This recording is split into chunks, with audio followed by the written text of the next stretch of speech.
Good morning class students. Hindi reader की पुस्तक नव भारती का पाठ 1 पूरा हो चुका है। आज हम शुरू करेंगे पाठ नंबर 2। ये है आदमी की पहचान। चित्रकथा है ये। चित्रकथा क्या होती है? जिस कहानी में चित्रों के माध्यम से घटनाएं प्रस्तुत की जाती हैं वो होती है चित्रकथा। कहानी के साथ साथ इसमें क्या आएंगे? चित्र भी आएंगे। चित्रों के माध्यम से बात को समझाया जाएगा। अब पाठ का जो विषय है, टॉपिक है, वो समझते हैं। आदमी की पहचान। आज का जो टाइम है, आज का जो समय है, इसमें लोगों की पहचान किसके द्वारा की जाती है? बाहरी दिखावे के द्वारा की जाती है। जो अच्छे कपड़े पहनता है उसको लोग क्या समझते हैं? ये तो अच्छा व्यक्ति है, इज्जतदार व्यक्ति है। और जो अच्छे कपड़े नहीं पहनता, गंदे या फटे पुराने कपड़े पहनता है, उसको लोग उसकी इज्जत नहीं करते और ना ही उसको अच्छा समझते हैं। लेकिन वास्तव में ऐसा नहीं होना चाहिए। जो मनुष्य की जो पहचान है वो उसके कर्मों के द्वारा होनी चाहिए, ना कि बाहरी पहनावे के द्वारा। इस पाठ में यही समझाने का प्रयत्न किया गया है कि मनुष्य की जो पहचान है, आदमी की जो पहचान है, वो बाहरी दिखावे से नहीं होनी चाहिए, बल्कि जो उसके अंदर गुण हैं उनके आधार पर ही मनुष्य की पहचान की जानी चाहिए। अब कहानी शुरू करते हैं। इसमें एक व्यक्ति होता है नसरुद्दीन और उसका नौकर होता है। तो कहानी क्या है देखते हैं। एक बार नसरुद्दीन साहब घर पर आराम कर रहे थे, तभी उनका सेवक आया और बोला। सेवक क्या होता है? नौकर। साहब, साहब के बाद जो ये चिन्ह लगा हुआ ना, इसको बोलते हैं विस्मय सूचक चिन्ह। दरवाजे पर कोई आदमी आया था। नौकर कहता है नसरुद्दीन को कि साहब, दरवाजे पर कोई आदमी आया था। वह कौन था? क्या मैं उसे जानता हूँ? अब नसरुद्दीन साहब कह रहे हैं, पूछ रहे हैं कि वह कौन सा व्यक्ति था और क्या मैं उसको जानता हूँ। बेटा, ये पीछे जो लगा हुआ है ना चिन्ह, ये है प्रश्न सूचक चिन्ह। जब हम कोई प्रश्न पूछते हैं तो क्या लगाते हैं पीछे? प्रश्न सूचक चिन्ह। आगे देखते हैं। सेवक ने अपने दिमाग पर जोर डाला। जोर होता है दबाव डालना। और बोला, नहीं साहब, पहले तो उस आदमी को कभी नहीं देखा, लेकिन हाँ के बाद भी ये विस्मय सूचक चिन्ह है। वह आपके लिए यह चिट्ठी देकर गया है। चिट्ठी होता है पत्र। वो नौकर कह रहा है कि उस आदमी को हमने पहले तो कभी नहीं देखा, लेकिन वो आपके लिए एक चिट्ठी देकर गया है। चिट्ठी पढ़कर नसरुद्दीन साहब बोले, नगर के एक धनी और इज्जतदार आदमी ने अपने यहाँ मुझे किसी कार्यक्रम में बुलाया है। वो कहते हैं नसरुद्दीन साहब कि एक अमीर धनी होता है अमीर, और इज्जतदार होता है सम्मानित, और कार्यक्रम होता है आयोजन। कि एक अमीर और इज्जतदार जो लोग हैं, आदमी हैं, उसने मुझे अपने आयोजन में बुलाया है।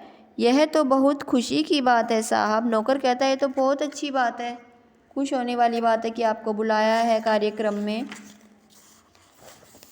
फिर नसरुद्दीन साहब गहरी सोच में पड़ गए और बोले, भाई, मेरे पास तो ऐसे कपड़े ही नहीं हैं जो मैं उस बड़े से कार्यक्रम में पहन सकूं। मुझे नए कपड़े सिलवाने होंगे।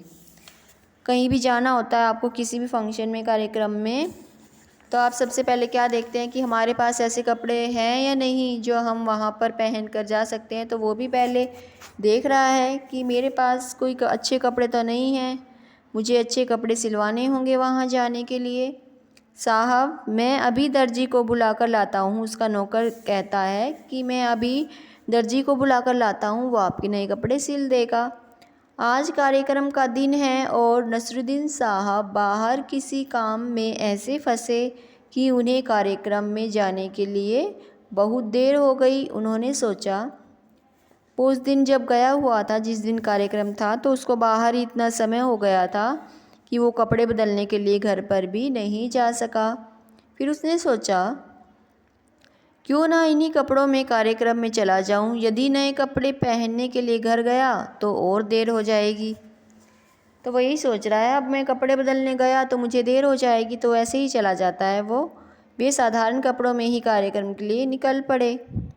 नसरुद्दीन साहब कार्यक्रम में पहुँचे और उस धनी आदमी से मिले जिसने कार्यक्रम में आने के लिए चिट्ठी भेजी थी। नमस्कार साहब, कैसे हैं आप? वो उसको नमस्ते कर रहा है नसरुद्दीन साहब। धनी आदमी की नज़रें सीधा नसरुद्दीन के साधारण कपड़ों पर गई। उसने सबसे पहले उसकी शक्ल नहीं देखी, सबसे पहले क्या देखा उसने? उसके कपड़े देखे। उसने सोचा कि शायद कोई निर्धन व्यक्ति है, तभी ऐसे कपड़े पहनकर यहाँ आया है।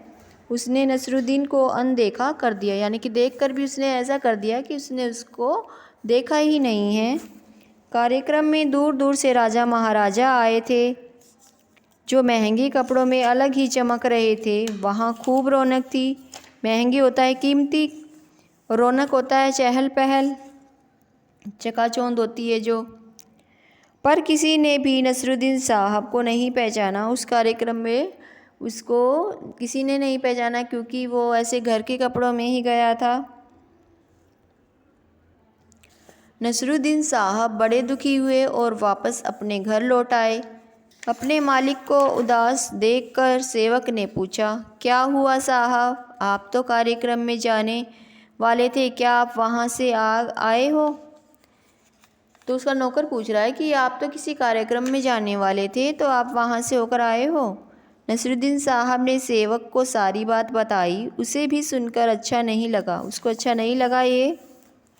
नसरुद्दीन सेवक को नए कुर्ते का डिब्बा और चिट्ठी देकर बोले, जाओ इस डिब्बे और चिट्ठी को उस धनी आदमी को दे आओ। जो उसने नए कपड़े सिलवाए थे नसरुद्दीन ने, उसने वो एक डिब्बे में डाल दिए और इसके साथ एक चिट्ठी देकर नौकर को वहाँ भेज दिया जहाँ पर कार्यक्रम था।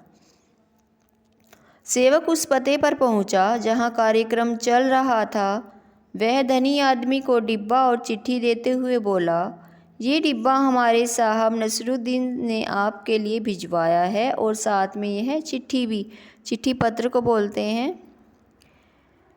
धनी आदमी ने जब डिब्बे को खोला तो उसमें नए कुर्ते को देखकर कुछ समझ नहीं पाया। अब उसने चिट्ठी पढ़ी जिसमें लिखा था। कुर्ते को जब देखा उस व्यक्ति ने तो उसको कुछ समझ में नहीं आया कि उसने मुझे क्यों कुर्ता भिजवाया है, लेकिन उसने जो पत्र है वो पढ़ा। जब मैं आपसे कार्यक्रम में मिला तो आपने मुझे पहचाना नहीं क्योंकि मैंने पुराने व सस्ते कपड़े पहने थे।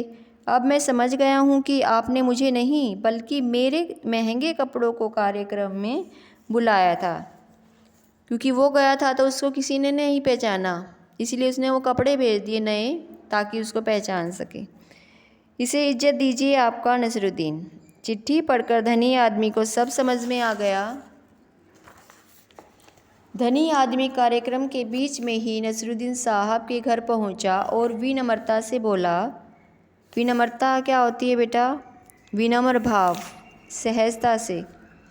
नसरुद्दीन साहब, मैं अपनी गलती पर शर्मिंदा हूँ। शर्मिंदा क्या होता है? लज्जित होना, पछतावा होना।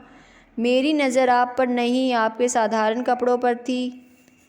नसरुद्दीन साहब हल्के से मुस्कुराए और धनी आदमी को समझाते हुए बोले, साहब ये समझ लीजिए कि आदमी की पहचान उसके कपड़ों से नहीं बल्कि उसके गुणों से होती है।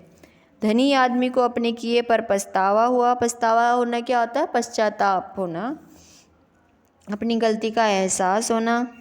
धनी आदमी ने नसरुद्दीन साहब से दोबारा कार्यक्रम में चलने का आग्रह किया, निवेदन किया। इस पर वे हंसकर बोले, हाँ हाँ ज़रूर चलेंगे, अब तो मेरे पास समय है, मैं अभी ये रेशम का नया कुर्ता पहनकर आता हूँ। नसरुद्दीन साहब और वह धनी आदमी जब दोबारा कार्यक्रम में पहुँचे तो वहाँ उनका खूब अच्छे से स्वागत किया। स्वागत करना, अभिनंदन करना, वेलकम करना होता है। तो इस कहानी से हमें क्या शिक्षा मिलती है बच्चों?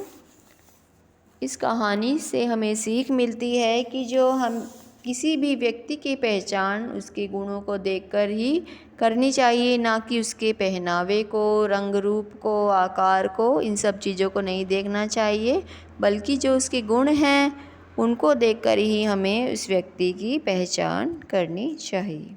ओके, तो आज हमने रीड किया लेसन। इसके डिफ़िकल्ट वर्ड, जो कठिन शब्द हैं, वो आपके पास मैं कल असाइनमेंट में सेंड करूँगी।